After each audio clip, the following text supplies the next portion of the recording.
Ji, Sanjeev Agarwal ji, Ravi ji, Vivek ji, Ashok ji, Rakesh ji, and Prasan ji. I'm delighted to be here, and I'm very much thankful to Rajesh ji and his team to give me the opportunity to interact with such a dynamic team. So today, discussing something about productivity, work commitment, sales, and customer satisfactions. I know you all are knowing better than me because you are working in this field. But then also, motivation is required every day. An expert also requires the motivation. Even a motivational speaker also requires the motivation. So, it's an everyday requirement. And we will not touch only the technical parts. We will do something for our individual requirement also, for our individual life also. There are so many fields in which India, previously they were just importing, now we are exporting. And previously we used to say Tata Birla, and it takes 100 years or 50 years to grow, to reach the top. Now the scenario has changed. The thing which previously it could be possible in tens of years, now it is possible in a year or 6 months also. So there is a lot of potential, no need of going to the abroad. In India itself, even so many persons are coming back to India, and it is the time to utilize the opportunities which is available. This is the time, the best time in last so many centuries. So we have seen different stages of development.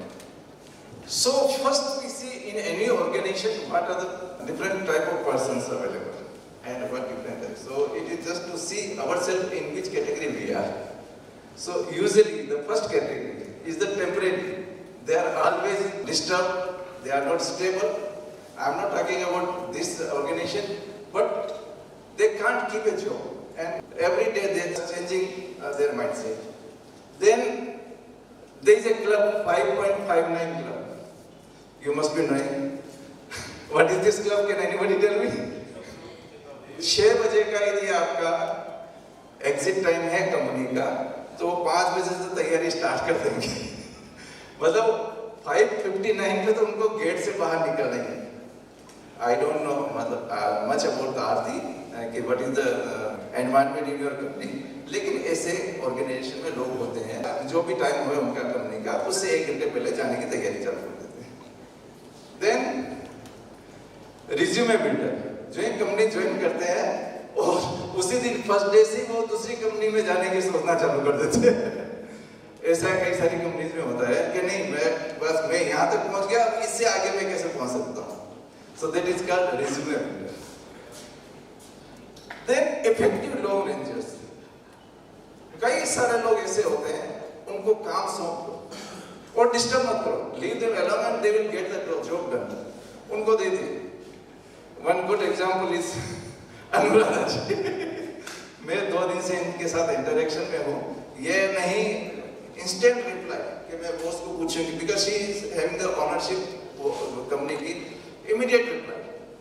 सो कई सारे ऐसे लोग होते हैं हर company में जो long players होते हैं और उनको वेट करने की आवश्यकता होती है, लेकिन उनको डिस्टर्ब मत करो, उनको उनका काम करने दीजिए. Then team players. कुछ लोग ऐसे भी होते हैं जो टीम प्लेयर्स सभी को साथ में लेके चलते हैं और उनमें एक कैपेबिलिटी. कुछ लोग ऐसे थे जो खुद कर सकते हैं, लेकिन कुछ ऐसे लोग होते हैं जो लोगों से काम लेने की कैपेबिलिटी उनमें बहुत अच्छी होती है. That is called team builder, team player, and reliable leaders. Reliable leaders means they are there whenever you need them.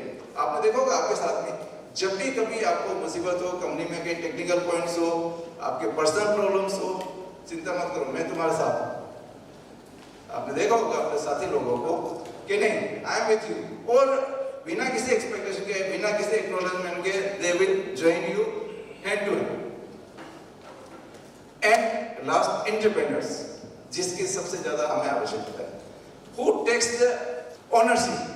वो ये मान के चलते हैं कंपनी मेरी, I am the owner. So these are the type of employees.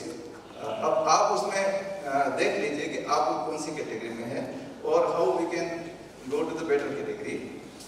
Then एक चीज और जो हमें समझनी पड़ेगी कि लाइफ साइकिल जो होता है इंसान का, आपने सभी ने देखा होगा मास्लो हायरार्की ऑफ नीड्स, कभी पढ़ी होगी, एमबीए किया होगा, कई बार आपकी मोटिवेशनल क्लासेस होती रहती है। तो आदमी सबसे पहले फिजियोलॉजिकल नीड्स की तरफ देखता है। जब उसकी लाइफ स्टार्ट होती है तो उसको रोटी कपड़ा मकान चाहिए। अब जिसके पास रोटी कपड़ा और मकान की व्यवस्था नहीं है, उसको बोलो कि आपका टर्नओवर क्या है, इंडिया कहाँ जा रहा है, वो क्रिकेट मैच और कई सारी दूसरी इंटरनेशनल बात करो तो उसको कोई मतलब नहीं। उसको मेरे को मेरे भोजन की व्यवस्था चाहिए, मेरे कपड़ों की व्यवस्था चाहिए। तो आपको ये देखना पड़ेगा कि आप यदि लोगों से डील करते, because you are in the sales team, तो लोगों से डील करते हो तो अगले का लेवल क्या है, वो सीईओ लेवल का है, मिडिल लेवल का है, डिसीजन मेकर्स है, या आपके काम में ऑब्स्टेकल डालना है। Then safety needs, security and safety, then belongingness and love. फिर उसको बिलोंगिंगनेस चाहिए कि मेरे को लोग रेस्पेक्ट करें, लोग प्यार करें और मेरे को चाहें।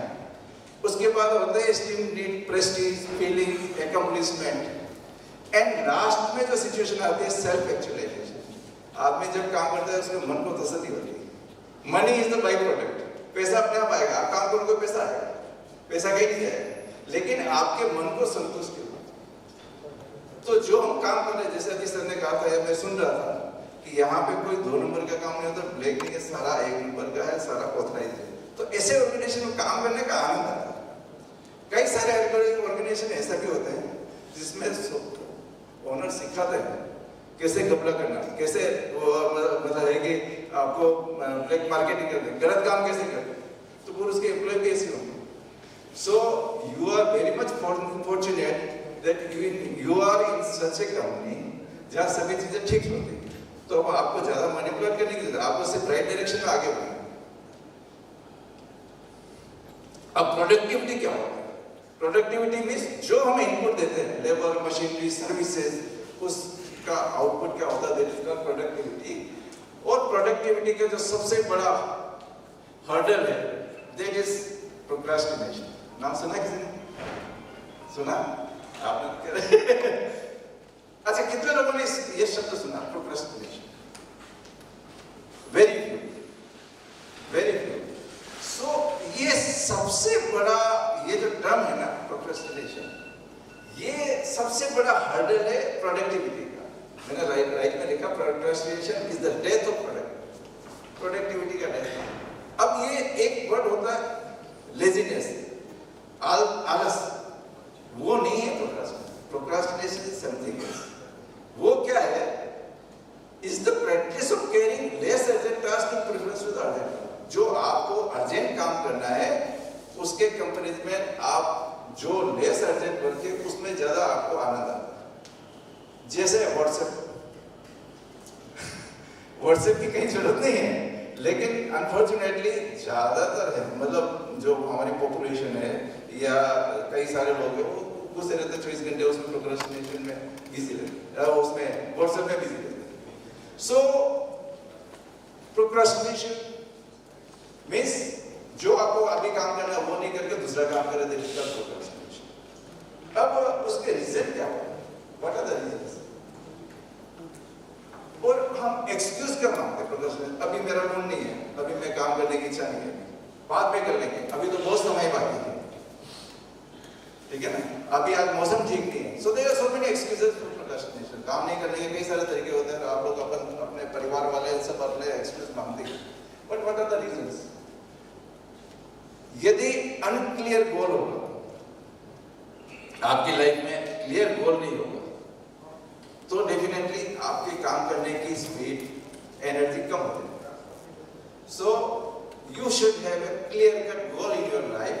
If the clear cut goal is not there, there will be a problem. Then tendency to overcome it. आपने देखा होगा कुछ लोग ऐसे होते मना कर ही नहीं सकते, उनकी इच्छा जो भी काम का हाथ से कर लो, और फिर बाद में ना एक्स होता है, ना वाई होता है, ना जेड होता है। So there is a tendency of so many people. अच्छा, ये मैं बता कैरेक्टरिस्टिक बता अलग अलग तरीके। देखिए एक बात और बता दूं मैं आपको कि इस दुनिया में 800 करोड़ की पॉपुलेशन है 800 साढ़े 800 करोड़ की पॉपुलेशन है। और हर इंसान का फिंगरप्रिंट अलग होता है, इवन ट्विंस में भी फिंगरप्रिंट्स अलग होते हैं, आई के पैटर्न अलग होते हैं।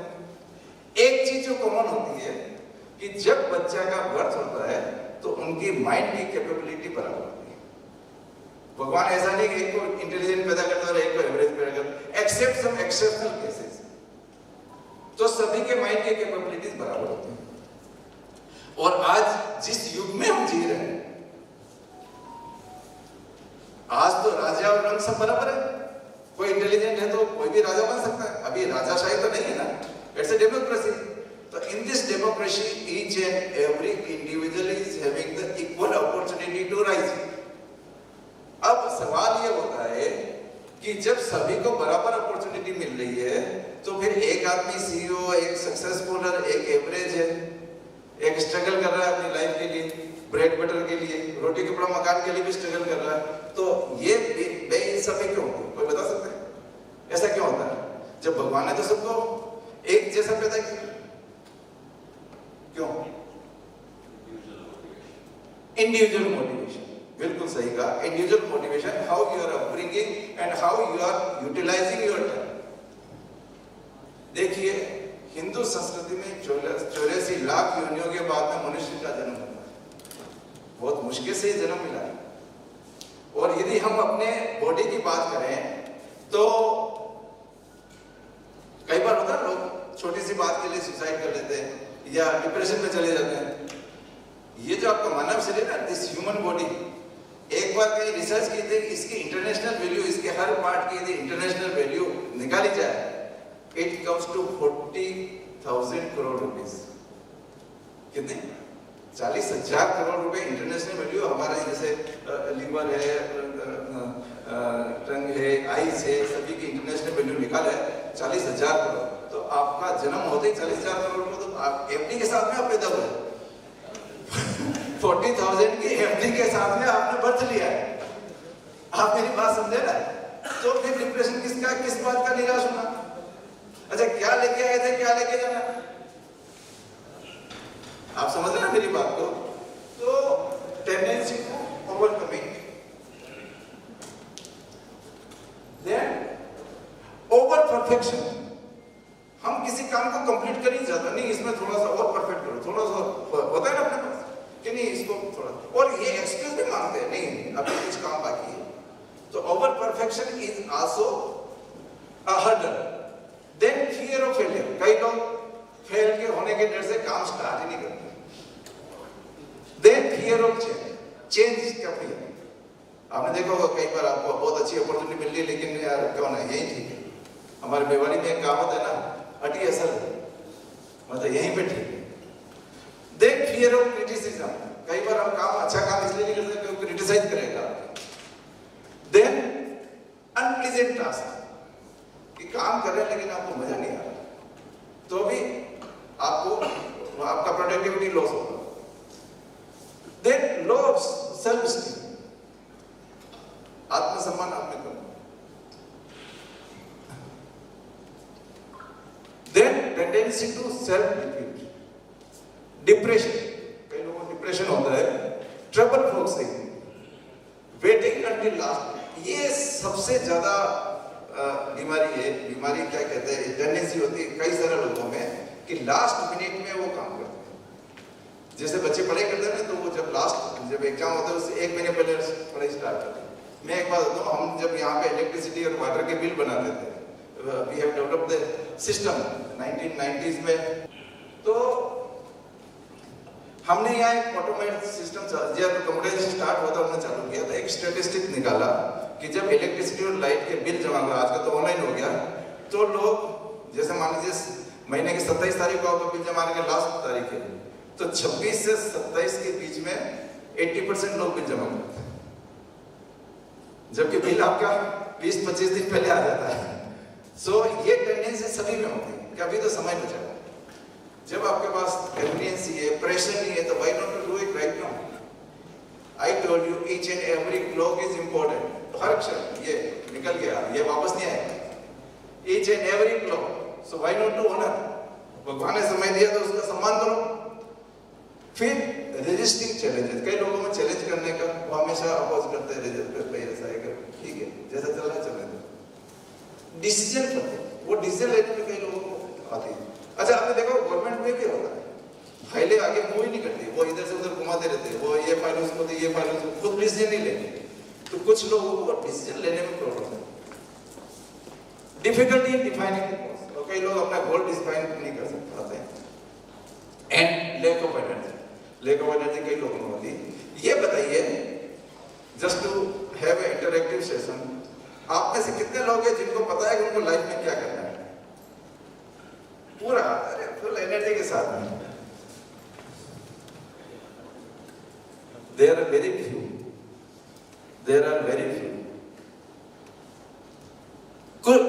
कितने लोग ऐसे जो ये जानना चाहते हैं कि उनको लाइफ में क्या करना है?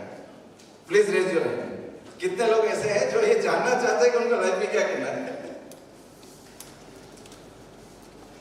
अच्छा देखिए, अभी डरो मत, इंटरैक्टिव सेशन है। सर ने कहा था कि इंटरैक्टिव सेशन में थोड़ा सा कम्युनिकेशन मतलब थोड़ा सा फीडबैक आपकी तरफ से आएगा तो मैं उसके अकॉर्डिंगली मेरे सेशन को चेंज कर दूंगा। कितने लोग ऐसे हैं जो अपना ये चाहते हैं कि मेरे लाइफ का कुछ एम ऑफ द लाइफ, पर वही है जिनको पता है कि उनको लाइफ में क्या करना है। देखिए, जस्ट टू गो, अब हम प्रोडक्टिविटी को टॉप पे कैसे पहुंचा सकते हैं? प्रोडक्टिविटी मींस मेरे शरीर के प्रोडक्ट, मेरे शरीर से कुछ आउटपुट निकलना चाहिए, समझ रहे हैं? अच्छा एक बात और बताता हूं, यदि आज मैंने काम किया और काम नहीं किया, कई लोग सोचते हैं ना मेरे को तो मेरा रेम्युनरेशन प्रॉपर नहीं मिल रहा है, then why should I work? काम नहीं किया तो भी दिन तो निकल जाएगा, और काम किया तो हो सकता है उसका कहीं अवार्ड मिले। तो आप ऐसा क्यों सोचते हैं, why not, if I am not remunerated properly I should not work? So you should have a smart approach. Smart means go with a specific goal. Your goal should be measurable. It should be action oriented, realistic and time bound. आप अपनी life में यदि ये smart approach काम में लेंगे कभी दिक्कत नहीं आएगी। और इसके लिए क्या करना पड़ेगा? जैसे मैंने आपको कहा था, प्रोक्रास्टिनेशन में क्या होता है, हम काम को डिले करते हैं। So you can categorise your work in 4 sectors इस मैट्रिक्स में: urgent, important, not urgent, important, urgent, not important and not urgent, not important. ये बताते हैं आपको मैट्रिक्स, कई सारे सेशंस होते रहते हैं। तो जो अर्जेंट और इंपॉर्टेंट अभी कर लो, उसमें कोई सोचता ही नहीं, बाकी आप प्लान कर सकते हैं, और जो इंपॉर्टेंट नहीं अर्जेंट है उसको डेलीगेट करते हैं, और कुछ काम ऐसे जो अर्जेंट भी नहीं इंपॉर्टेंट नहीं है उनको एलिमिनेट कर दीजिए, उसको हटा दीजिए आपकी लिस्ट में से। So if you follow this matrix there will not be any trouble. और जैसे मैंने कहा था, परफेक्शन पैरालिसिस, तो कभी कोई भी चीज परफेक्ट नहीं हो सकती, काम करते जाए, आगे बढ़ते जाए। अब now we talk about skill and competency. Skill और कॉम्पिटेंसी में क्या फर्क है? Skill is your ability and competency your ability along with the attitude and desire. अब कई लोग ऐसे भी होते हैं, स्किल को तो होते हैं, वो जानते हैं काम कैसे करता है, लेकिन उनके ऊपर हम विश्वास नहीं कर सकते क्योंकि उनमें एटीट्यूड नहीं होता, desire to perform the work नहीं होता। So there is a difference between skill and competency.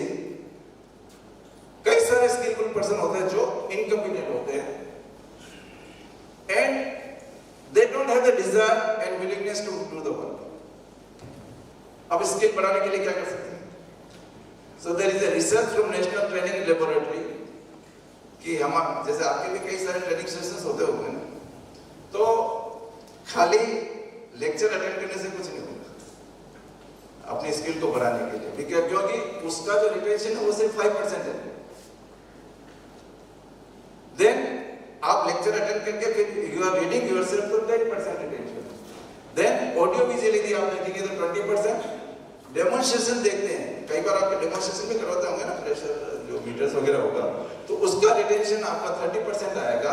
If you are discussing with your colleagues about any particular topic या about any particular problem, then the retention or rate is 50%, and if you are practicing yourself 75%, and the last one, if you are teaching to others, आप दूसरों को सिखा रहे हैं।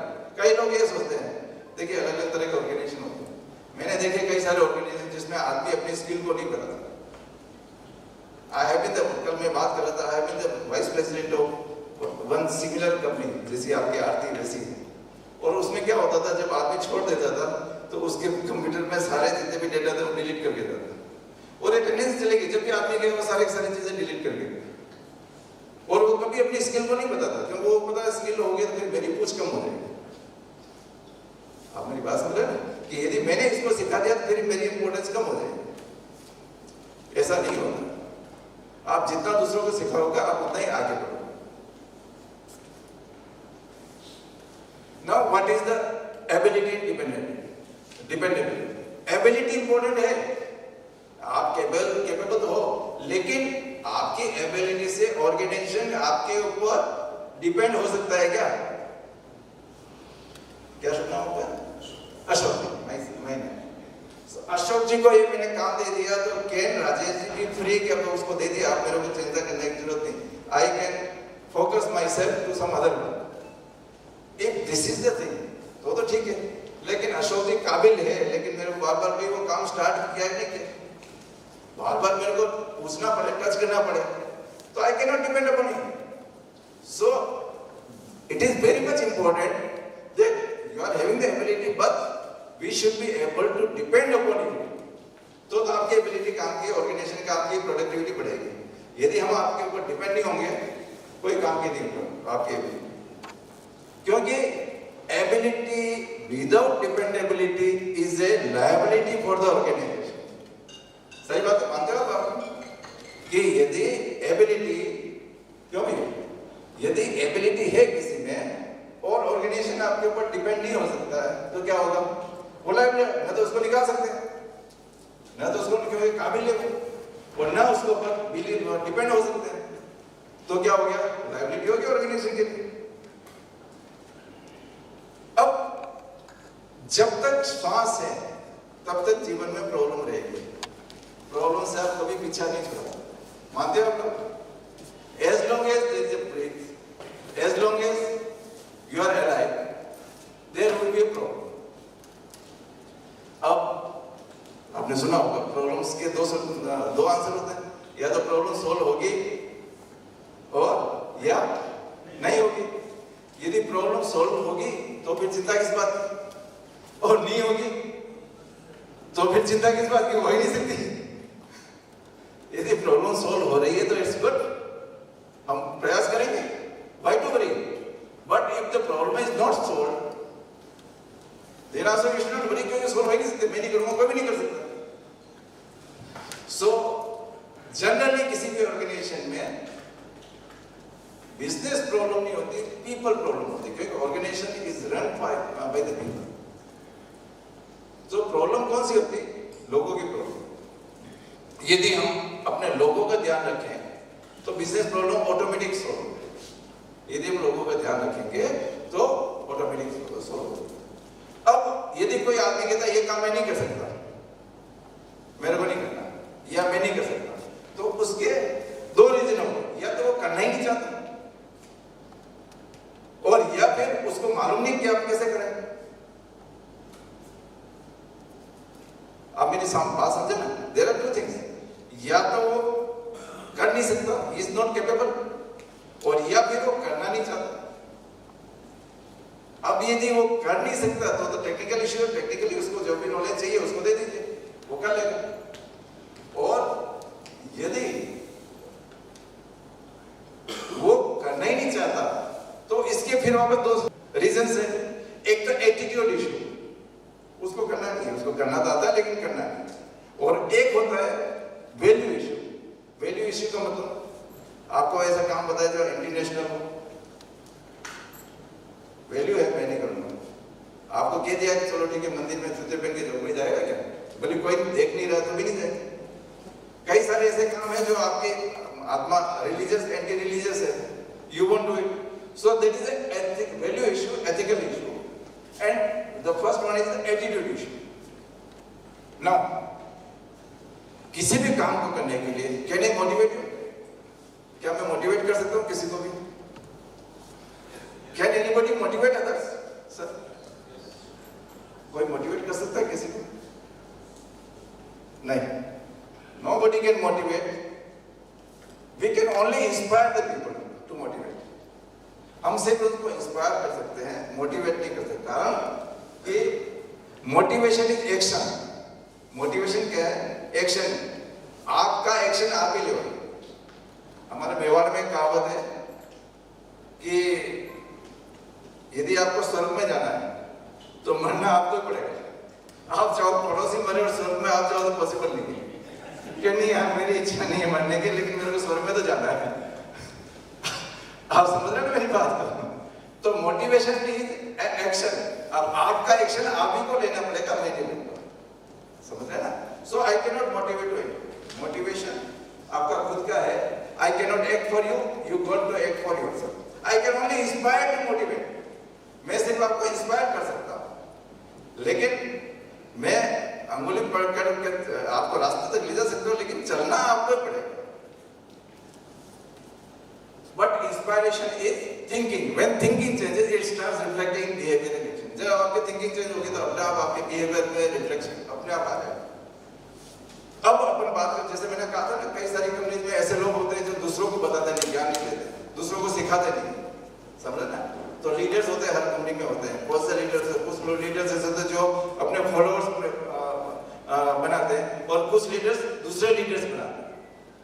तो ऐसे leaders जो नए लीडर पैदा करते हैं वो कॉन्फिडेंट होते हैं, उनको परवाह नहीं क्या मेरा क्या होगा। और जो लीडर सोचते हैं कि इसको मैंने सिखा दिया तो ये मेरे बराबर हो जाएगा और मेरे को कंपनी निकाल देगी, मेरे ऊपर डिपेंडेंसी कंपनी की खत्म हो जाएगी, तो they are not real good leaders. So good leaders look to create more leaders. Bad leaders look to create followers. क्यों? उनको फॉलोअर्स चाहिए, उनको लीडर नहीं चाहिए। पॉलिटिक्स में होता है, पॉलिटिक्स में कभी भी कोई दूसरों को आगे नहीं बढ़ने देता, वो आदमी अपने खुद के बलबूते पे बढ़ता है।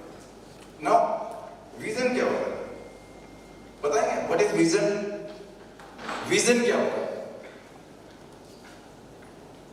हाँ sir, what is vision? Vision किसको बोलते हैं?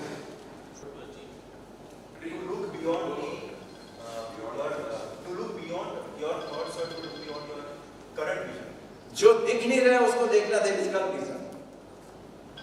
जो दिख नहीं रहा है उसको देखना, समझ रहे? So vision is ability to see invisible. आप मेरी बात समझ ना? हर कंपनी के लिए जरूरी है। सब राजेश जी बनाते रहते हैं विजन, आगे क्या करना, आगे क्या करना, अभी तो ठीक चल रहा है लेकिन उससे आगे क्या करना। So that is the thing which is invisible to see. Go ahead. Vision is not problem solving. Vision problem solving नहीं है। क्या है? हाँ? No, not creating problem. Vision क्या है? Vision क्या है? A thought to move towards your goal. A thought to move towards your goal, your aim. A thought like. Vision कोई बताएगा? It's like setting up where you want to be after 5 years, 10 years. Dream. Where you want to be. हाँ, dream भी कह सकते हैं, लेकिन vision problem solving vision है, problem आए ही नहीं। विजन का मतलब क्या होता है कि देखिए, जब ई कॉमर्स का जब स्टार्ट हुआ था तो 400 सीए ने वहाँ पे सूरत में इकट्ठे होकर फिर मेरे को बुलाया था कि अब हम क्या करें, क्योंकि जितने भी बिजनेसमैन थे सूरत में वो कहते हैं कि जब हम सोते हैं तो मैक्सिमम बिजनेस तो रात को होता है ऑनलाइन। जब ई कॉमर्स स्टार्ट हुआ था तो मतलब है कि अब तो फिर आपको पहले से तैयारी तो करनी पड़ेगी यदि कोई नई कोई परिस्थिति आ रही है तो। सो विजन क्या है? ऐसी चीजें जो आपको नहीं दिख रही है उसके लिए आपको पहले से तैयार करना, that is called vision, right? It is preempting and preventing. If we can see things invisible we can achieve them. हम यदि इनविजिबल चीजों को, कंपनी में बहुत ज्यादा पॉलिसी मेकर्स होते हैं, उनको वो हमेशा ये स्ट्रगल करते रहते हैं। Now what is next? हम क्या करें? हमारे कंपटीटर्स क्या करें? और हम उनसे आगे कैसे बढ़े? So that is called vision. Everything is a part of the vision. Failure, failure क्या होता है? दो तरह के फेलियर होते हैं इस लाइफ में। पहला failure, those who did and never thought of it, काम कर लिया लेकिन कभी सोचा ही नहीं उसके बारे में कैसे काम करना है। और दूसरा, those who thought and never did it. Agree with me? दो ही तरह के फेलियर होते हैं। एक तो हमने सोचा नहीं और काम कर लिया, और एक सोचा लेकिन काम नहीं किया। कई लोग वो है ना, मुंगेरी लाल के सपने देखते रहते हैं, मैं ऐसा करूंगा, मैं ऐसा करूंगा, लेकिन कभी भी एक्शन में नहीं आ पाते। होता है ना ऐसा, हम ये करेंगे, हम ये करेंगे, हम ये करेंगे, लेकिन सिर्फ करेंगे करेंगे करेंगे, never. Sir, failure is the step towards success.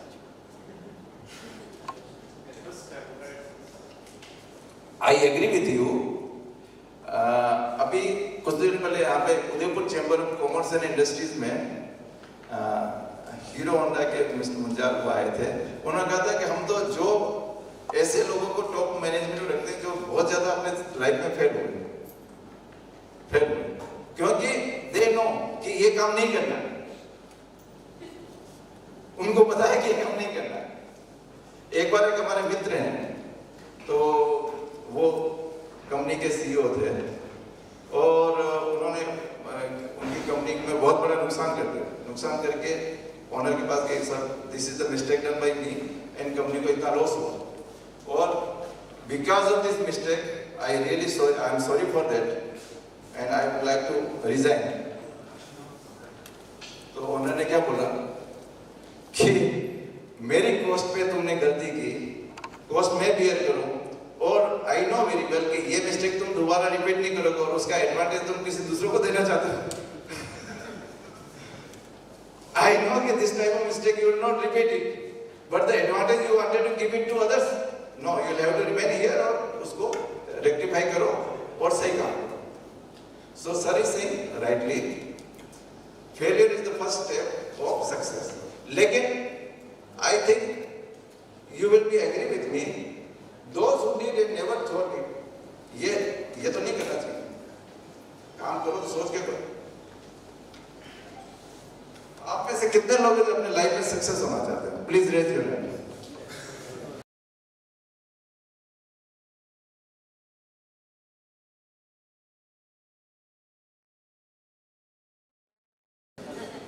Please raise your hand. कितने लोग अपने लाइफ में सक्सेस होना चाहते हैं?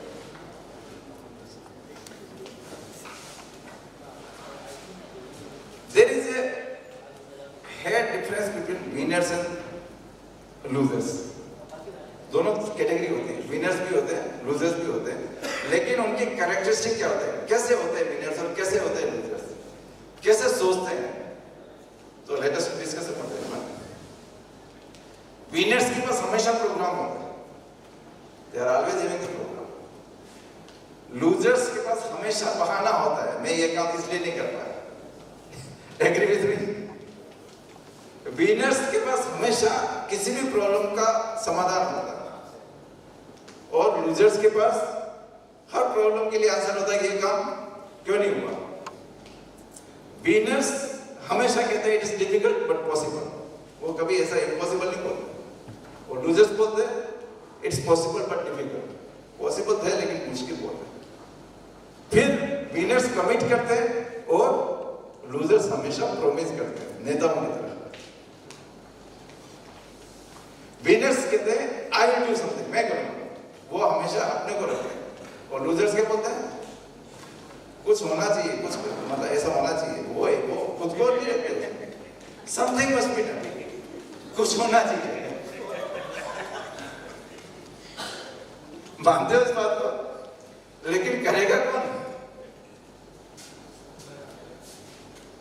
Winners are always a part of the team and losers apart from the team. Winners हमेशा वही कहते हैं जो वो चूज करते हैं, लूजर्स क्या करेंगे? से व्हाट दे चूज, वो वही बोलेंगे जो उन्होंने चूज किया। हमेशा पॉसिबिलिटीज देखते हैं, लूजर्स हमेशा प्रॉब्लम्स देखते हैं। Winners make it happen and losers let it happen. Winners हमेशा hard argument but soft word, and losers के आर्ग्यूमेंट सॉफ्ट होते हैं लेकिन वर्डिंग उनकी हार्ड होती है। एंड विनर्स हमेशा गेन देखते हैं, लूजर्स हमेशा पेन देखते हैं। And last, always a part of the answer and always part of the problem. Agree करते हैं इन सभी चीजों में? I hope everybody will following your life. अपने बच्चों के लिए भी काम आएगी, आपके लिए भी काम आएगी। So what is the different attitude for winners and losers?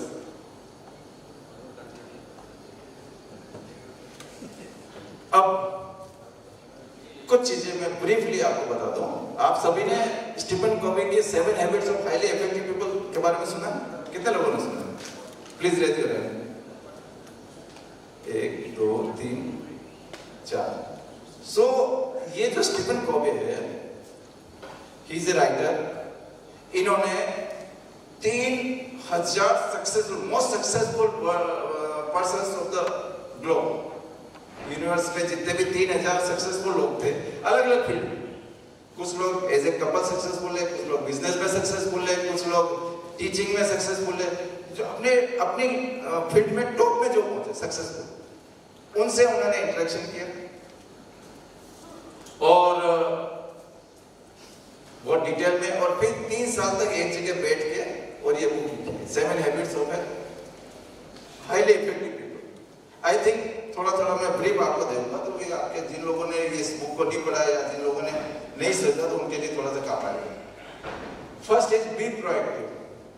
कोई आपको नहीं कहेगा ये आप काम करो, आपको लग रहा है ठीक है तो पहल करें आप। Be proactive, you should be proactive. मैं बहुत ज्यादा डिटेल में डिस्कस नहीं करूंगा, लेकिन खाली I am just touching all the points.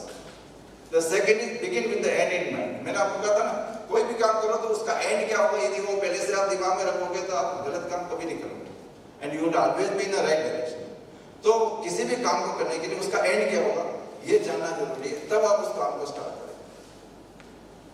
Put first thing first. जैसे मैंने आपको बताया ना, अपने वो मैट्रिक्स बनाई थी, अर्जेंट एंड इम्पोर्टेंट। तो जो चीज अर्जेंट है, ये सभी लोग कहते हैं, जो मैं आपको बता रहा हूँ या सारी चीजें इट्स यूनिवर्सली ट्रूथ।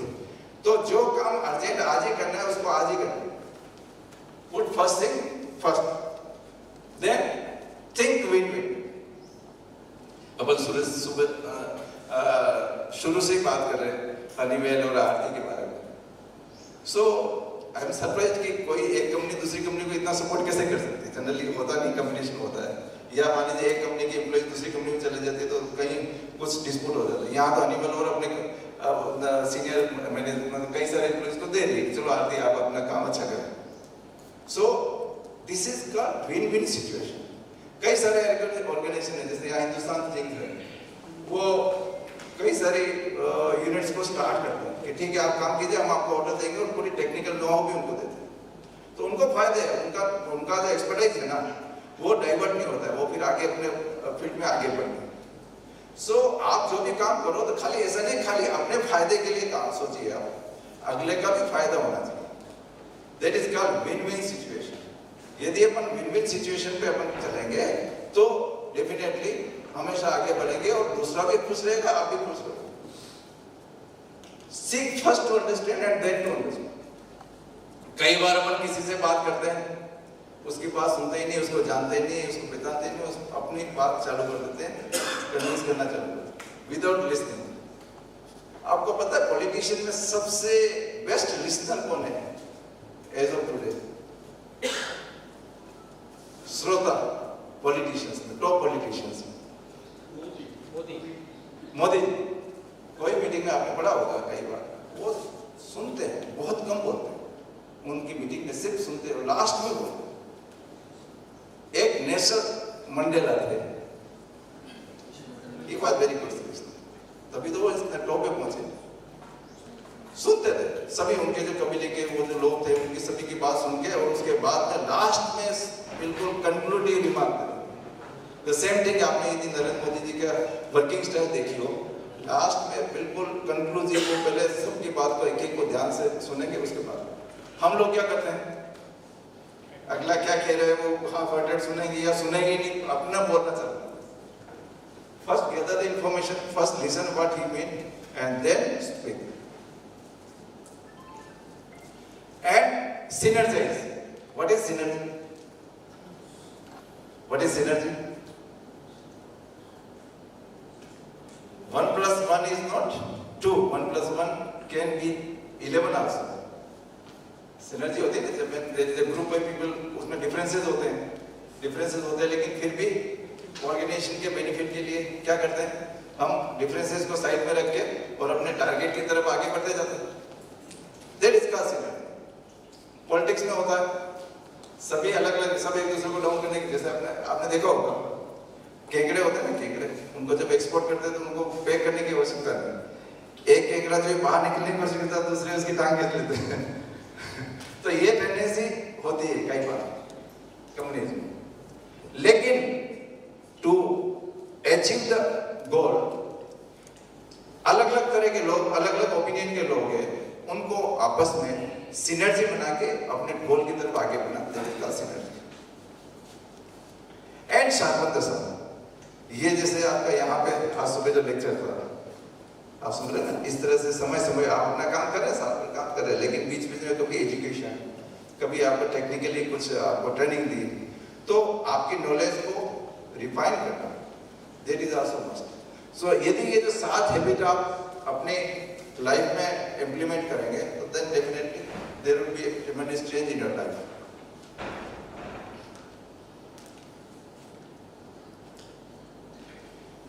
कुछ सरप्राइज बता दो मैं अपने मैनकाइंड के बारे में। Man lose their health to make money. शुरुआत में पैसा कमाने के लिए अपने हेल्थ को ध्यान नहीं रखते हैं, होता है ऐसा। और जब उम्र हो जाती है तो क्या करते हैं, हेल्थ को रिटर्न करने के लिए पैसा खर्च करते हैं। यही होता है। होता है ना? एग्री विथ मी और नॉट? रात दिन काम कर रहे हैं, कुछ भी नहीं, कुछ भी खा लिया, खाने का ध्यान नहीं रखा, वो फिर दुनिया भर की डायबिटीज हो गई, खूब सारी बीमारियां हो गई। पैसा कमाया और जो कमाया पैसा उसको वापस हेल्थ को, लेकिन वो हो नहीं पाती, जो गड़बड़ कर दिया वो हो नहीं पाता, रिकवर नहीं हो पाता। So this is a surprise. और हम सोचते हैं, thinking nextly about the future, they forget about the present. हमेशा भविष्य के बारे में मैं ऐसा करूं, ऐसा करूं, प्रेजेंट के बारे में भूल ही जाते हैं। ऐसा होता है, हमेशा भविष्य के बारे में सोचते हैं, अपने अरे बच्चे ऐसे, मैं कल ये करूंगा, वो काम करूंगा। अरे अभी क्या करो, अभी तो वेस्ट कर रहे हैं। तो if you are killing today, how your future can be secured. तो वो ना तो प्रेजेंट में जीते ना फ्यूचर में जीते। पास्ट पे तो आपका कोई कंट्रोल नहीं। So you are neither in present nor in future. Agree?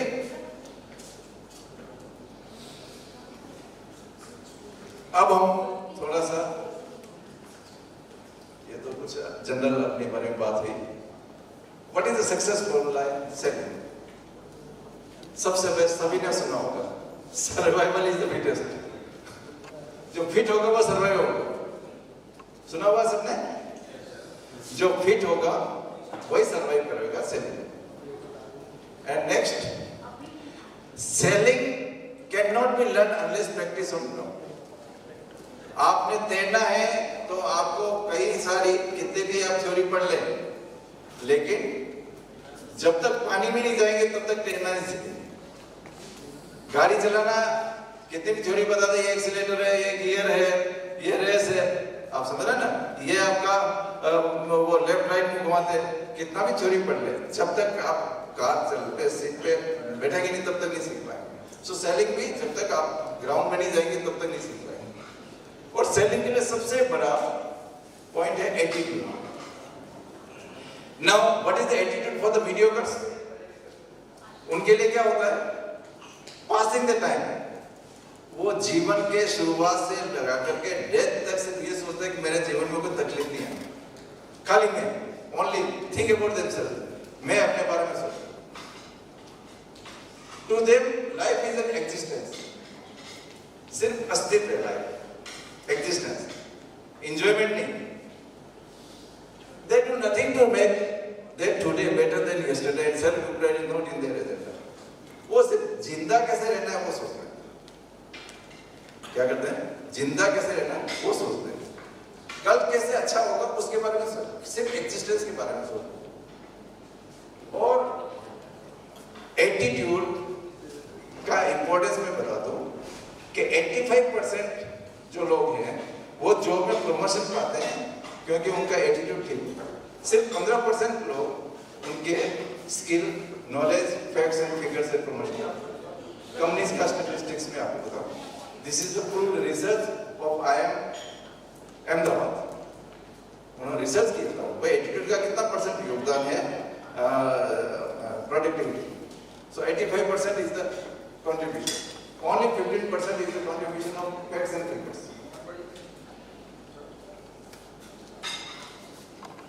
अब अपन बात करते हैं सेल्स की। सर्विस स्टैटिस्टिक्स बोलते हैं कि जो 60% कस्टमर सर्विसेज हैं, 60% of the customer services managers select customer satisfaction as the key metrics for success. Customer satisfaction उनके लिए सबसे बेस्ट है, 60% लोगों की ओपिनियन। और 86% of consumer will pay more for better consumer experience. मतलब अपन सोचते हैं कि कम प्राइस में आपको कस्टमर मिलेंगे, ऐसा नहीं। 86% ये मानते हैं customer satisfaction is the prime importance for them. Only 26% of companies are well developed strategy customer satisfaction के लिए।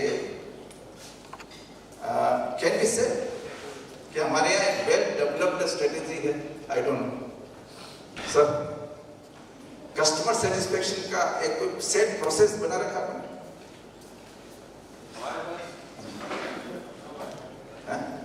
व्हाट वी डू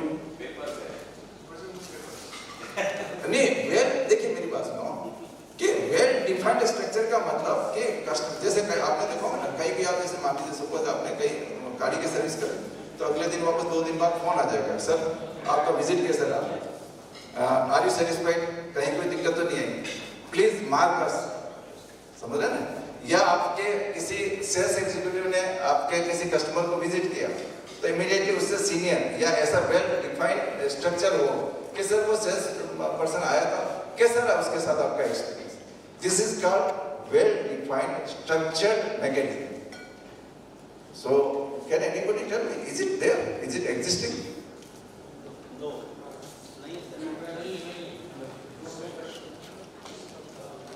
नहीं है तो चिंता करने की बात नहीं। सिर्फ 26% कंपनी, अच्छी कंपनी में सिर्फ 26% कंपनीज के पास ही होगा। हमको तो कस्टमर बोल देता है कि कोई स्ट्रक्चर नहीं। हाँ सर, सेटिस्फैक्शन में कोई स्ट्रक्चर नहीं।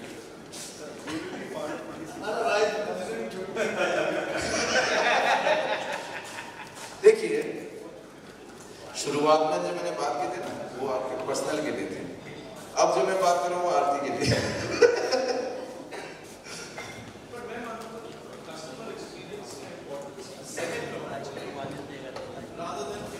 There has to be some well-defined structure. Sir देखिए आपने क्या कहा कि we are moving from 250 crore to 500 crore. Next meeting में you would like to see this thing. तो उसके लिए whatever is needed you have to do. जो सर एक बात और बता दूं, बिजनेस में you will have to think about the scalable business. अब मैं थोड़ा सा कुछ हो सकता है मैं कुछ कड़वी बातें भी करूँ आपको स्केलेबल जाना पड़ेगा। ऐसा स्केलेबल बिजनेस में नहीं possible. The thing should happen automatically.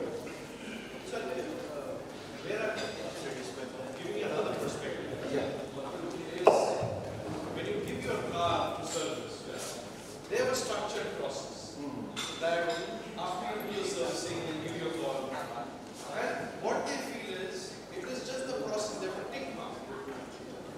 Everybody has to say yes, okay, they've done this, structure is done. But if you say that I have some problem, they don't have a recall method. कि मेरे पास ये problem है, and then you don't see them calling back because they don't know what to do. Sir, that is the problem of the structure process. if you नहीं मैं sir का एक बार जवाब फिर I will listen to you. If you wanted to see the process, exact process, यहाँ पे एक techno India है, मिस्टर दिनेश जैन करके, he started his career as a driver, वो टेस्टिंग कर रहा था और अभी उदयपुर का सबसे बड़ा डीलर है।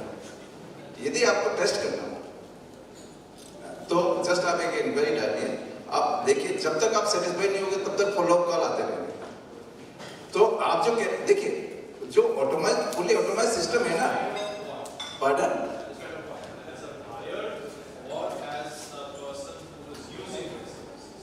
सर, कई लोगों को खाली फोन कॉल ही काफी होता है कि चलो मेरे को कंपनी पूछ रही है। कई लोगों को यदि आपने उसको सॉल्यूशन दे दिया जो कि पॉसिबल फीजिबल है, तो that give more satisfaction as compare to किसी ने पूछा ही नहीं सर, मतलब सेल करने के उसके बाद आप भूल गए मेरे को। तो ये अलग सर एक बात और बता दो सर, मैं बात बता दूं कि आपके घर में बेटी का ब्याह है, प्लीज सर थोड़े सर, हाँ बेटी का ब्याह, आपने व्हाट्सएप पे सभी को इनविटेशन, आजकल हैंड टू हैंड तो कोई देता नहीं।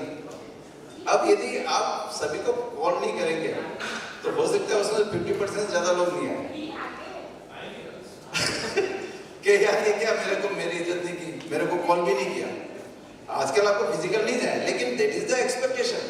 इसी तरह से यदि आपने किसी कोई कस्टमर ने विजिट किया या आपके किसी एग्जीक्यूटिव ने विजिट किया, तो मैं ऐसा नहीं कर रहा हूँ खाली follow, there has to be a set mechanism. वो ऑर्गेनाइजेशन वेरी करेगा, but there should be a well developed mechanism to satisfy the customer and to give them the full satisfaction. अब वो क्या होगा, that it varies from customer to customer. For call is not the only thing.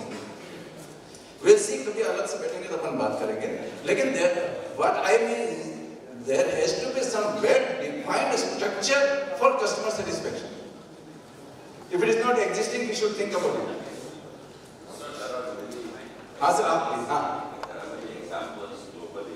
Sir, Talking about quality and customer satisfaction. Sir And they are known since years. For example, right from my childhood, I learned about some car or Rolls Royce. It has maintained its picture, its quality, the customer loyalty, and those kind of things. even today also. I myself had several good experience of customers. I bought some audio products by a warranty and all. It's an international product. And it was known that they have good customer service. Check out. And I had some interaction with them. And I was pleasantly surprised that I never felt that being abroad somewhere. They were like as if nearby and service. So, relevant example in India, we know about photocopy. What is the word which we all associate with photocopy? Xerox. Huh? You know what Xerox Is a company. product of Xerox is not the best. A Sharp photocopier is much better. But when they launched, they could figure that we're going to position these in small outlets. And the best way to get them is to provide within our service. And that's why they became a Sharp ka photocopier ka service karne jao. It will take you days. Xerox, you give them a call in hours. So that's how now it has become, we don't say photocopier, we say Xerox. A very example of good service. No, so many. Just Dalda. You see, वनस्पति की Dalda. So Dalda is a company name. There are so many such. तो वो brand है, वही आपका trademark है. Colgate. हाँ. Toothpaste कौन सा भी Colgate. Yeah. So US में का थोड़ा स्टैटिस्टिक्स है कि जो वहाँ के जो कंपनीज है, टेलीफोन पे 90% वो कस्टमर सर्विसेज देते हैं, face to face 75%, text message 22%, online chatting 47% and network social media पे 22%. So these are the different, as I told you, please, different methodologies are there. How we can satisfy the customer or we can solve the problems of the customer. Why customer or client stop doing the business? Customer हमारे साथ business करना क्यों बंद कर देता है? नहीं, 95% customer कभी आपको नहीं कहेंगे वो उन्होंने बिजनेस क्यों बंद कर दिया. सर आप एग्री करते हो? कोई कस्टमर आपके साथ बिजनेस बंद करता है, कुछ ही लोग कहते हैं, बाकी वो कभी आपको नहीं बताएंगे कि भाई they have stopped doing the business with you. Remember one thing, if customer is moving from you, they will never tell you why they are going. They tell us, but not the actual. So for us, There- it's very important. For example, you lose a very big project. We forget that, right? And we move on. But it's very good after 1 week, 10 days to visit that customer and ask them why did we lose. It's a very good practice. The customer also values that because you have concern and you want to improve. So that's something which I do. Acha, thank you. Customers, there are some other reasons also. Just 1% die, customer is moving away. Then 3% they moves away. 5% there are some other reasons. Then 9% because of the competition they go to your competitors. 14% might be they don't like the product or services. But 68% indifferent attitude of salesperson. Yes. Not sales people. Salesman, remove the sales, but your personal. Everybody has sales. Personal is awesome. I'm sorry, I couldn't raise my hand. Otherwise, in this world, in this universe, each and every individual is a salesperson. एक आदमी, एक बच्चा अपनी girlfriend को propose करता तो he is also doing the sales. मैं यहाँ खड़ा हूँ तो मैं I am also doing the sales. Everybody, every individual in this universe is doing the sales. माँ अपने बेटे का पालन पोषण करते she is also doing the sales. वो चाहती है कि उसके बच्चे अच्छी तरह ग्रो करें. हर आदमी सेल्स करता है, तो सेल्स के बिना तो लाइफ अधूरी है sir. Instead of sales, I would like to call it negotiation. कुछ लोगों का डाउट है वो क्लियर हो गया ना सेल्स के बारे में. क्लियर है ना? किसको समझाना चाहते हैं? So you cannot leave sales apart. Sales को आप फॉरगेट नहीं कर सकते. और sales is one of the most prestigious issue. और आज जितने बड़ी कंपनी के सीईओ और technical class they are doing the sales too. सारे सेल्स ट्रेन कर रहे हैं अपने आप को 4 बार के लिए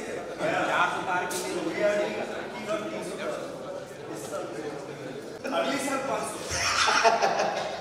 दो एक बात बताइए, आपके पास एक ऑर्डर आया,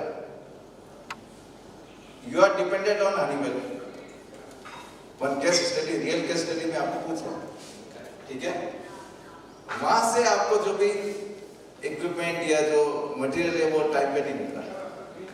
you are helpless to help the customer. Please listen carefully. You are helpless, you can't do anything. Customer is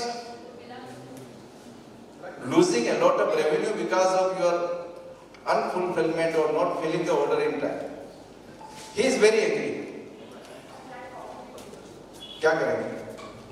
कैसे डील करेंगे उसको? Keep communication.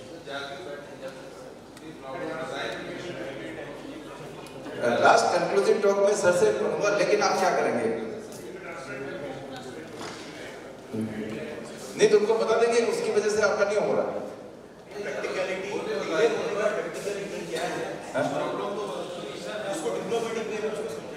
डिप्लोमेटिक कैसे? मैंने प्रॉब्लम केस स्टडी बता दी कि आपको ये डिस्क्लोज नहीं करना है कि क्यों नहीं दे पा रहे और उसका रेवेन्यू हो रहा है. तो there is a card, empathy and sympathy. What is the difference between empathy and sympathy? Can anybody tell me? Sympathy is your being with them. Sympathy is your despising. Show करें आप. Sympathy means हाँ मेरे को, और empathy का मतलब मैं आपके साथ हूं, मैं भी रो रहा हूं, मैं भी दुख रहा हूं. अरे जैसे आप दुखी वैसे मैं भी हूं. तो effective listening is one of the most important criteria in business. हम सुनते नहीं, हम सिर्फ उनको बोलते ऐसे हो गया, ऐसे हो गया, ऐसे हो गया. अब इफेक्टिव लिसनिंग के लिए क्या करेंगे? आप बात करना बंद करो, पहले उनकी बात को सुनो.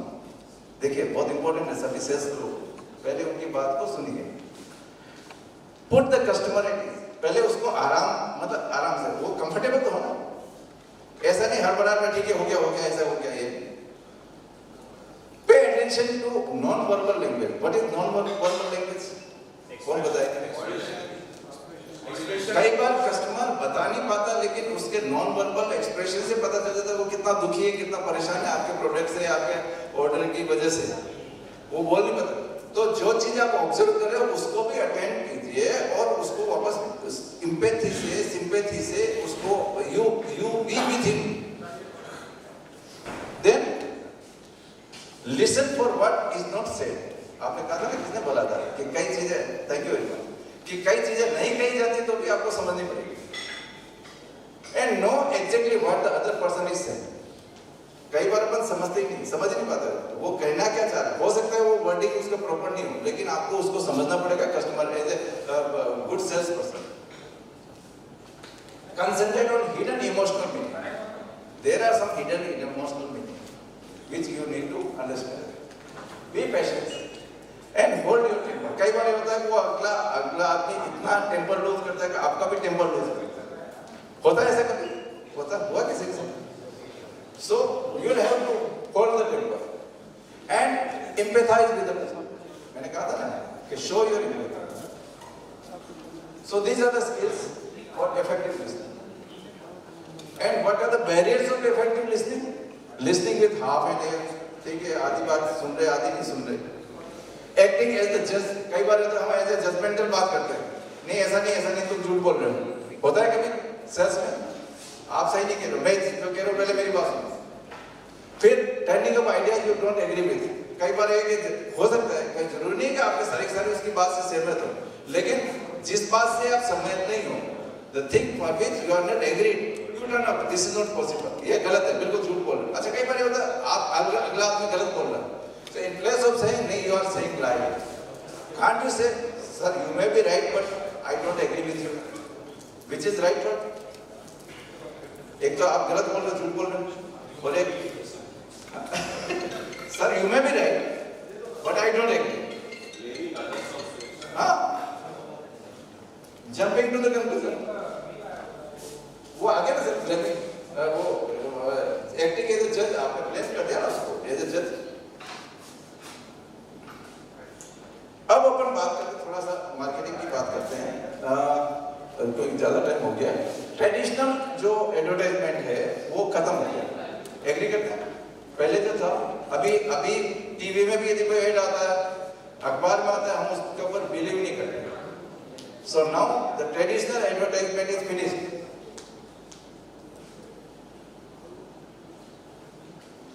Trust on advertisement is only 14%। मानते हो आप मेरी बात को? जो ऐड आते हैं, आप पोस्टर देखते हैं, बैनर देखते हैं, क्या हम उस पर विश्वास करते हैं? नहीं करते। So now what to do? Marketing and selling in 21st century. अब 21st century में सेल्स के लिए क्या करें? There are 4 things we can do: asset marketing, multi-pillar marketing, systematization of process, marketing process, and 3 ways of exponential growth. अभी ये purely sales के लिए, और मैंने कहा हम सभी सेल्स वाले हैं, तो हम सभी के लिए। So सबसे पहले asset marketing. What are the hidden marketing assets? अच्छा, हमारी कंपनी के assets क्या है? Marketing assets. Assets means not the building and plant and machinery. What are the assets of our company? कौन बताएगा? पीछे से. What are the assets of our company? Salesperson. Employee and customer. Knowledge. Customer. Or I want the answer from you. Expertise, knowledge. Expertise, knowledge. Anything else? Ethics. Any other point? Customer base. बिल्कुल definitely. Customer base. बस मैं तो खाली जो मैं बता रहा हूँ उसमें से कोई पॉइंट छूटे नहीं। यदि सारे पॉइंट कवर हो गए तो रियली इट इज एप्रिशिएबल, और आई मस्ट गिव थैंक्स। बताइए please, anything else? Ambition, vision. Sir पीछे से, what are the assets of our company? Okay, past customers जो आपने कहा था, जो हमारे साथ नहीं, वो भी आपका एसेट है। यदि वो आपके बारे में अच्छा बोल रहे हैं तो that is also asset for your company. although उनको आपसे कुछ परचेज नहीं करना, लेकिन कोई पूछ ले कि भाई आरती कैसी है कंपनी, वो कहेंगे नहीं बहुत अच्छी कंपनी, मेरा एक्सपीरियंस बहुत अच्छा है। Isn't it your asset? Sir ये आपका asset है। ऑनर एक्सपर्टाइज, आपका जो एक्सपर्टाइज है, सुनो ऑनर का जो एक्सपर्टाइज वो भी तो आपका asset है। वो कंपनी को राउंड द क्लॉक 25/7 24 घंटे आपके लिए अवेलेबल है, नहीं है? कोई पूछो सर को, कभी मना करता है? कोई मना नहीं करता। कुछ ऑर्गेनाइजेशन होता है, the boss is not available, I don't know, लेकिन मेरे को नहीं लगता है कि यहाँ पे ऐसा है। हाँ?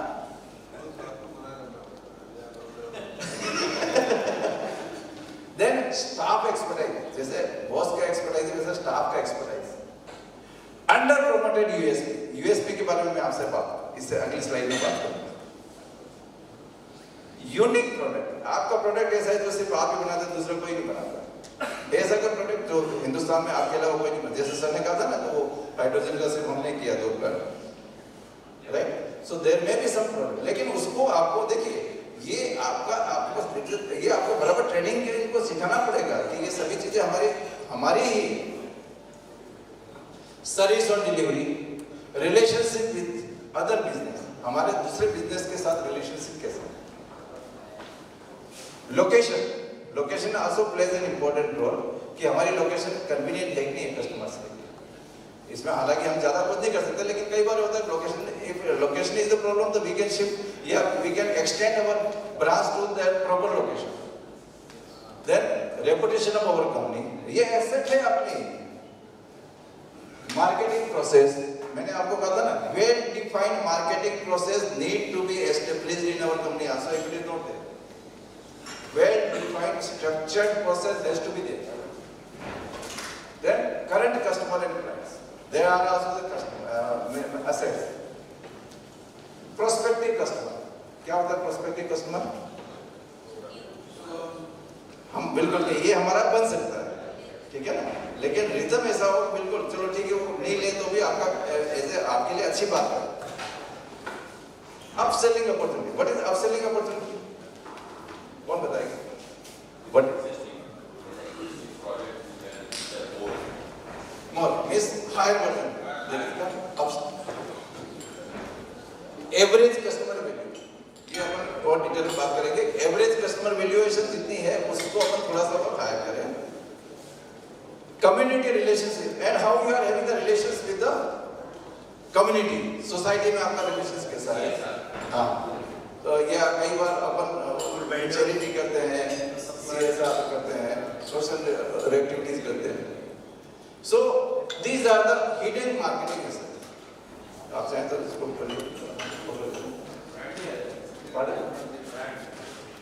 ब्रांड नहीं है ना आपका, वो अपन सब यूएस में आएगा। अभी I am coming to that, please. Process से करने जाते हैं तो it becomes a hindrance also sometimes. You are absolutely right, लेकिन क्या होता है कि ठीक है आपने एक बार जल्दी कर लिया, विदाउट प्रोसेस आपने काम कर लिया, but if you like to reach to the scalable business मतलब चीजें ऑटोमेटिक, हमेशा आप अवेलेबल नहीं हो एवरी टाइम, और हमेशा आप जैसा सेल्स पर्सन भी अवेलेबल नहीं हो। आप मेरी बात समझे ना, every time it is not possible. तो प्रोसेस सेट होगा तो उस प्रोसेस में सबको फिट होना पड़ेगा, जो कम काबिल है वो भी और जो ज्यादा एफिशिएंट है उसको। प्रोसेस सेट होगा विद द इफेक्टिव पर्सन, और जो लेस इफेक्टिव है वो उस प्रोसेस को फॉलो करे।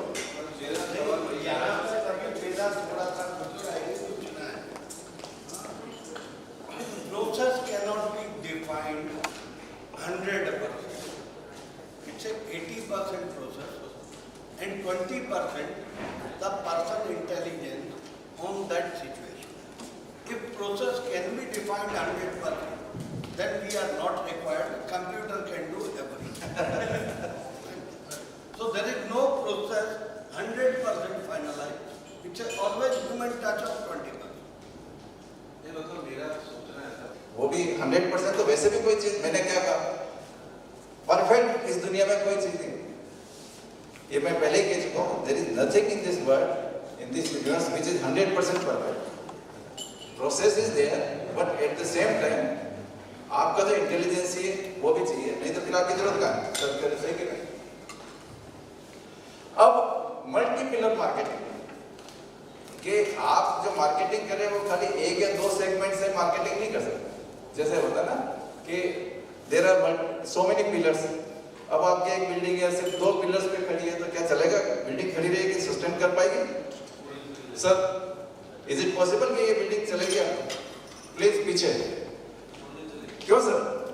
यदि बिल्डिंग में आपकी जो बिल्डिंग है 8 पिलर है और 8 पिलर में सिर्फ 2 पिलर पे आपने बिल्डिंग को खड़ी की तो क्या ये बिल्डिंग टिक पाएगी?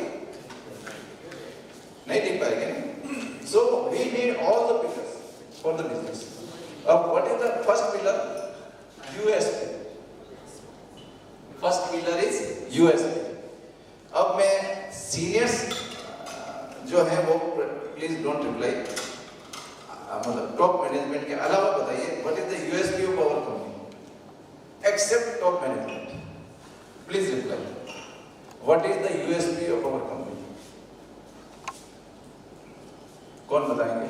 आई am asking what is the USP of our company. USP तो समझते हैं ना, यूनिक सेलिंग प्रोपोजिशन। आपने सभी ने नाम सुना यूएसपी का?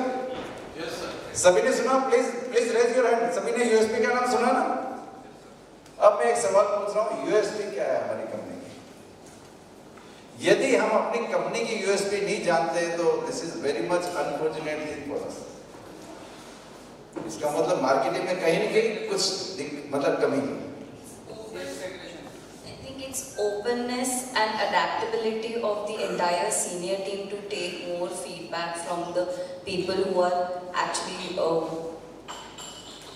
contact with the customers. तो मतलब यहाँ पे क्या होता है कि अगर बाहर, मतलब मैंने जितना भी नोटिस किया है उसमें, अगर बाहर कुछ इशू है और किसी के पास कुछ नया फीडबैक है या नया कोई सोल्यूशन है, so we have a senior team which is more adaptable and more receptive to their ideas. Sir USP ऐसी होनी चाहिए कि जो 1 वर्ड 2 वर्ड 5 वर्ड्स में बिल्कुल एकदम टंग पे आए। USP should be like this.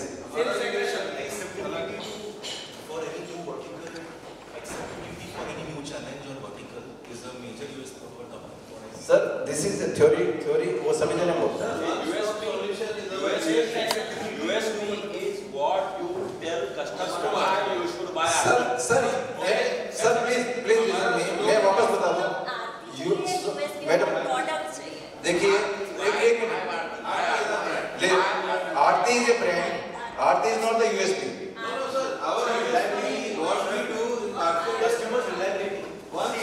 Sir मेरी बात मैं वापस बता दूं। सर आप लास्ट में, sir let them do the exercise. मैं आपसे लास्ट में, क्योंकि आपसे you are the final authority.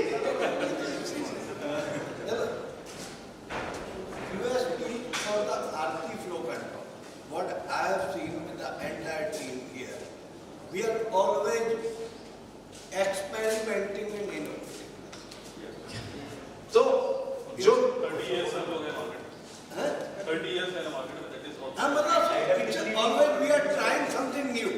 This is a company USP, product USP of this. Our ability to deliver function and experience of delivery needs of the customer is the USP. Our USP is we call one stop. Sir एक बात बता दूं, sir Ajay sir, next time यदि कभी मेरे को opportunity मिले आपके साथ बात करने की तो मैं जितने लोगों से पूछूं वो एक ही बात बताए तो आपको मैं अप्रिशिएट करूंगा कि this USP is well recognised and well circulated and well disclosed with all the employ. यदि सभी अलग अलग बात बताएंगे इसका मतलब ये यूएसपी आपको प्रॉपर्ली कम्युनिकेट नहीं हुई। आप मेरी बात समझ रहे हैं ना? तो यूएसपी ऑफ द कंपनी यदि आपने नहीं सोचा है तो मेरी रिक्वेस्ट है 3 दिन की जो मीटिंग है उसमें before conclusion please give them, तो वो सभी एक ही भाषा में, एक ही वर्ड में, स्पेलिंग में ए और ई का भी डिफरेंस नहीं हो। आप मेरी बात समझे ना? जब हम पीएचडी करवाते हैं तो जो ऑब्जेक्टिव पहले सेट हो जाते हैं उसमें स्पेलिंग का मिस्टेक, डॉट और कॉमा भी चेंज नहीं हो सकता। Getting my point? Yes, sir. PhD जब फाइनल सबमिशन होता है तो वो जो इनिशियली सिनॉप्सिस में जो ऑब्जेक्टिव होता है वो ऑब्जेक्टिव को वापस हमारा जो यूनिवर्सिटी का क्लर्क को चेक करता है कि कोई चेंज तो नहीं हो गया। So my humble request is that please decide what is your USP. सभी एक ही भाषा में बात करें। मैडम एग्री करते हैं मेरे से? कितने लोग एग्री करते हैं कि सभी एक ही भाषा में कंपनी के, हम एक ही कंपनी के आदमी तो अलग अलग भाषा क्यों? सभी की भाषा एक होनी चाहिए। मैं पूछूंगा, अनुराधा मैडम से पूछूंगा यूएसपी क्या हुई। Right? So we are talking the second first pillar is सबसे important pillar of the company is USP. तो भी अब इतना कर रहे हैं, अगर वो आ जाएगा तो every year Aarti come with new challenges and new growth, right? So every year our USP is different. Okay, positioning of the USP is different. If you can read from day one when we started the annual meet declaration, our USP is to innovate, to elevate, right? It's fairly communicated. If you don't notice, if you don't recognize what is new USP to Aarti, we are planning some few new market sector where we come with the innovation product, and with that product we are planning to grow more, that is elevate. So I think now the USP in one word we can say that let's have 3 rise on: innovate to elevate. Guys, please. मालूम होना है आपके। देखिए मेरी बात सुनो, please listen carefully. आपके office का प्योन भी आपको पता होना चाहिए। इवन आपके जो फैमिली मेंबर्स है ऑफिस के कि कौन सी कंपनी में काम करते हैं। आरती का नाम बाद में ले, पहले यूएस में बताया कि one of the best company in India. Aarti is one of the trusted partners. that is definitely I agree with you. Needs of customers. That's a USP of partner of customer. Previously, RC was known for their stock. Sir एक चीज मैं बताऊं कि this is your company, I can not decide, but the thing is that it can not be decided कि आपने एक का आपने एक का। ये बहुत बड़ा डिसीजन है, टॉप मैनेजमेंट डिसाइड करती है और it will be communicated, right? आपने कह दिया और फिर उसको फाइनलाइज करते, that is not possible. It requires a lot of brainstorming. Then one another word is there, extra value proposition. One another word is there, EVP. Jack Turner बोला था, either you differentiate or die. Either you differentiate कि आप दूसरे से better हैं या फिर खत्म हो जाए। एक डार्विन ने बोला था ना, समय परिस्थिति और काल के हिसाब से जिसने अपने आप को चेंज नहीं किया।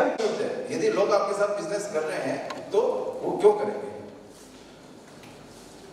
अब अपन थोड़ा सा बात सुनते विकास में ज्यादा हो गया।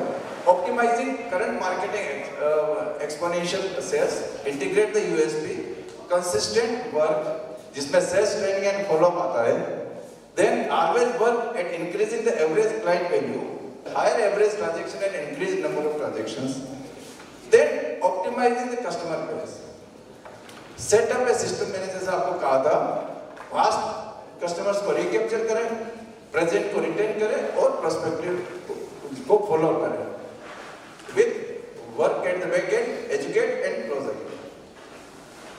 Then strategic alliance marketing, कई बार हमें कई सारी दूसरी कंपनी जैसे अपना collaboration है हनीवेल के साथ में, तो we need to do some collaboration with the other companies also. Then web advertisement is also needed. Community relationship मैंने आपको बताया था. Then one-to-one marketing, type of direct marketing आपको सबको पता है, make all direct responses and word of mouth referrals. So these are the 8 pillars. ये सारे 8 pillars पे आप काम करेंगे तो definitely हमारे जो growth है वो exponential growth है. Agree? Then, as I told you, systematize your marketing process. जो मैंने आपको बताया था, we have already discussed about that one. Now, 3 ways of exponential growth. This is my last topic. Increase the value. So, there are 3 segments जिसमें हम exponentially growth कर सकते हैं. More prospects, increase conversion rate, and increase the value of customers. Suppose there are 200 customers, number of prospects, and closing is usually 20%. मानते हैं sir 20%. Number of customers sir कितना होगा? 200 का 20% सर थोड़ा सा कॉपी पेन 5 मिनट का एक exercise है. 200 कस्टमर से 20% आपकी क्लोजिंग है तो कितना होगा नंबर ऑफ कस्टमर्स? 40 है.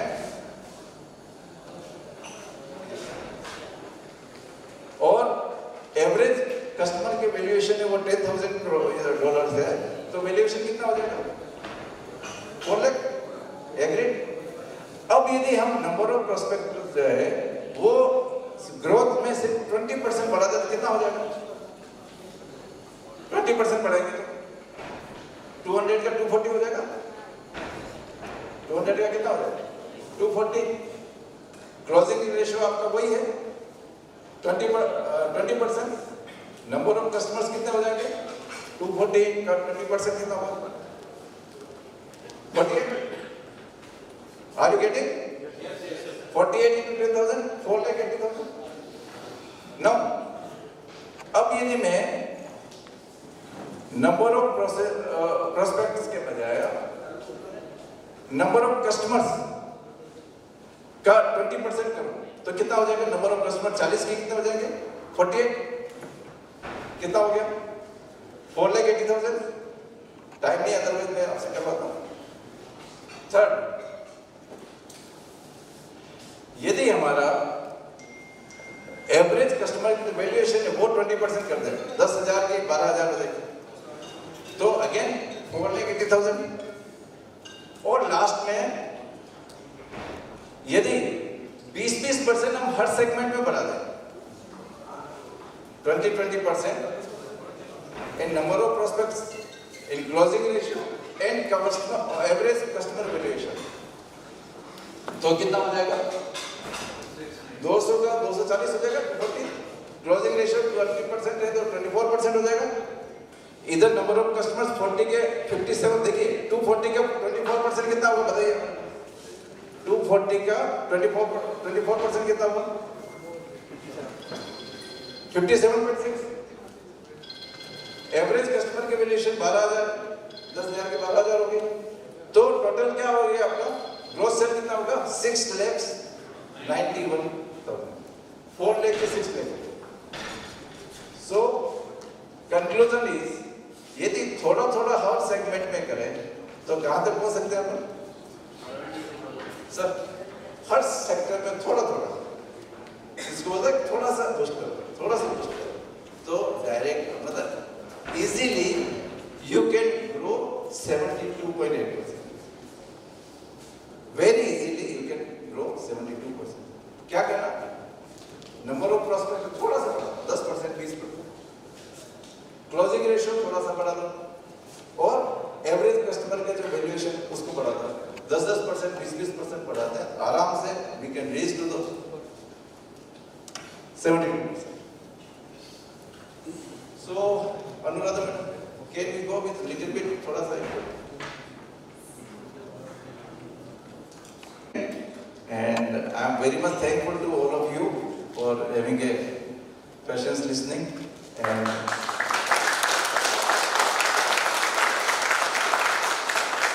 giving a wonderful response during the session.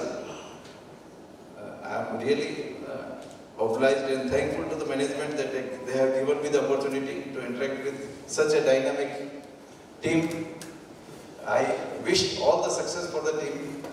And I hope sometimes whenever we will get the opportunity, we will interact with you. Thank you very much. Thanks.